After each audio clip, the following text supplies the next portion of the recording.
सुप्रसिद्ध लेखक श्री मनोज दासଙ୍କ द्वारा लिखित पुस्तकटीर नाँ ହେଲା उपकथा शतक। जुगे जुगे साधुसन्त कथित कहानी समूहर पुनर्विन्यास। गल्पटीर नाँ ହେଲା इंद्रजाल ओ दिव्य इंद्रजाल। तरुण युवराज जेतिकी बुद्धिमान सेतिकी नम्र। समस्ते आशा करुथिले से हेबे जणे आदर्श शासक। गुरुकुल विद्यालाभ समापन करी से प्रासाद को प्रत्यावर्तन करिवार केई मास भितरे असुस्थ राजा प्राणत्याग कले और युवराजंकर अभिषेक हेबार आयोजन आरंभ होला। महामंत्री, राज्य शासन मोर स्वधर्म नुहे। मो अनुज बेश योग्य। आपण मानक भली विज्ञ उपदेष्टा माने थाउ थाउ चिंता कौन, से राजसिंहासन रे बसिबो, युवराज जणाइले। स्तब्ध हेले महामंत्री। आपण ये कौन कहते युवराज? आपण राजा हेबे नहीं, करिवे तेबे कौन? से प्रश्न कले। जोग साधना करिबे। हिमालय रे एक आश्रम रे मोर गुरुकुलर जणे अध्यापक वर्तमान मुख्य होइछन्ति। से मते दिग्दर्शन देबे। जोग साधना सेथिरे कौन हबो छामु? कौन हेबो? महामंत्री, आपण राजनीति, अर्थनीति, कूटनीति ए सबुर महत्व बुझंती। केवल जोगर महत्व बुझंती नहीं बोली मु परते जीवी। हेउ सतरे जदि जानी नाहंती कहिदिए, मु दिव्य रहस्य बुझिबाकू आग्रही। दिव्य रहस्य की कथा कहउछन्ती आज्ञा? मनीष जेते दिव्य रहस्य सृष्टि करे तार गूढ़ता भेद करिवार कोन बहादुरी नहीं। आपणको मु मानव रहस्यर केतेक दृष्टांत देवी, अपेक्षा करंतु, कहले महामंत्री। युवराज टिके हसीदेले किंतु किसी आपत्ति कले नहीं। परदिन राजसभा महामंत्री जणे इंद्रजालविद को उपस्थापना कले। जादूकर सह तांकर स्त्री भी थिला। महामंत्री प्रस्ताव क्रमे युवराज अमात्यवर्ग जादूकर को अनुसरण करी राज उद्यान रे पहुंचिले। युवराज, वर्तमान स्वर्गपुरी रे देवदानव युद्ध लगी जाइछि। मते देवगणकर सेवा करिबा निमंते सेठाकु जिबाकू हबो।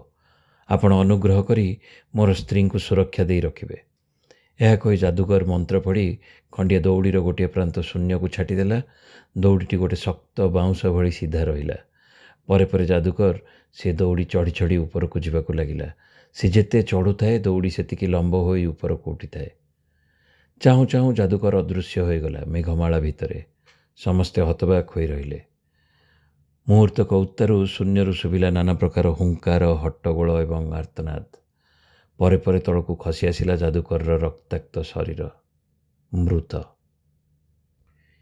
हे मोर स्वामी, दानव माने तुमको मारिदेले तेबे मु बंची रहिबी बा केमिति? यह कही जादूकर स्त्री जादू मंत्र बल तत्क्षणात चिताटीए प्रस्तुत कला। ता स्वामीर शव उपरे। चिता दाउ दाउ जली उठिबा मात्रे से निजे तही भितरे पशिगला। सबु शेष होईगला आखि पलकरे। हठात आनंद सूचक रड़ी छाड़ी तलकू डेई पड़ी हसी हसी युवराज को अभिवादन कला जादूकर। युवराज, देवदानव युद्ध रे देवगणकर जय हैला। मु लेउटी आसीछि। वर्तमान मोर स्त्री को आपणकर जिमारू नहीं घर को जीवी। काहे मो स्त्री? प्रश्न कला जादूकर। युवराज किछि कहवा पूर्वरु से भाबिले, हेले से पाटी फिटाइले नहीं। किंतु अमात्य माने संकोच भरा कंठरे जादूकर को कहले कि तार माया शव सहित तार वास्तव स्त्री चितारे झास देले। असंभव! धमक देवा कंठरे कहला जादूकर। मु बंची थाऊ थाऊ मो चिता बा संभव किपरि? मो स्त्री बा सेतिरे झास देवार प्रश्न उठिबो काऊ? आपण माने मो सह खेलुचंती। या परे तार स्त्रीर नाम धरी डाक देला।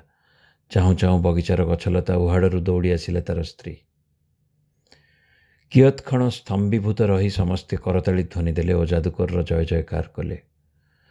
महामंत्री युवराज को कहले, देखिले तो छामु, मनीष कम रहस्य सृष्टि करिपारे नहीं। तेणु आपण अन्य कौनसी रहस्यर सन्धान जीवार आवश्यकता नहीं। जदि साधारण मनीषटीए एमिति रहस्य सृजन करिपारे, भगवान केते रहस्यर उत्स होई नथिबे? गुणगुण करी कहले युवराज। तापरे से जादूकर को पचारे, अच्छा बाबू, तमे आमर अमात्य मानक भितरु बा अन्य कौनसी लोक चाहिए ता आगे तमर ए रहस्यर उद्घाटन करदेव? ना युवराज, ताहा केमिति करिवे? हाथ जोड़ी करी निष्कपट उत्तर देला जादूकर। ଆଚ୍ଛା, ତମେ ତମର ଏ ରହସ୍ୟ ତମ ପୁଅ ପାଖରେ ଉଦ୍ଘାଟନ କରିବ ନା ନାହିଁ? ହଁ ଆଜ୍ଞା, ତାକୁ ତ ଶିଖେଇବାକୁ ହବ। ଯୁବରାଜ ମହାମନ୍ତ୍ରୀଙ୍କ ଆଡ଼େ ଅନାଇ କହିଲେ, ଶୁଣିଲେ ତ? ଶୁଣିଲେ ଆଜ୍ଞା, କିନ୍ତୁ ଆପଣ କ'ଣ ବୁଝାଇବା ପାଇଁ ଚାହୁଁଛନ୍ତି? ମୁଁ ଯଦି ଭଗବାନଙ୍କର ସନ୍ତାନ ପଦବାଚ୍ୟ ହୋଇପାରିବି, ତେବେ ଯାଇ ତାଙ୍କ ରହସ୍ୟ ସେ ମୋତେ ଅବଗତ କରାଇବେ। ଯୋଗ ହିଁ ସେ ମାର୍ଗ, ଯୋଗ ହିଁ ତାଙ୍କ ସଦା ସଂଯୋଗର ଉପାୟ, ବୁଝାଇଦେଲେ ଯୁବରାଜ। ବର୍ତ୍ତମାନ ମୋ ଅନୁଜର ଅଭିଷେକ ସକାଶେ ଯଥାବିଧି ବ୍ୟବସ୍ଥା କରନ୍ତୁ ଓ ମୋତେ ବିଦାୟ ଦିଅନ୍ତୁ। ମହାମନ୍ତ୍ରୀଙ୍କ ପ୍ରତି ଏହା ଥିଲା ଯୁବରାଜଙ୍କର ଶେଷ ବାଣୀ।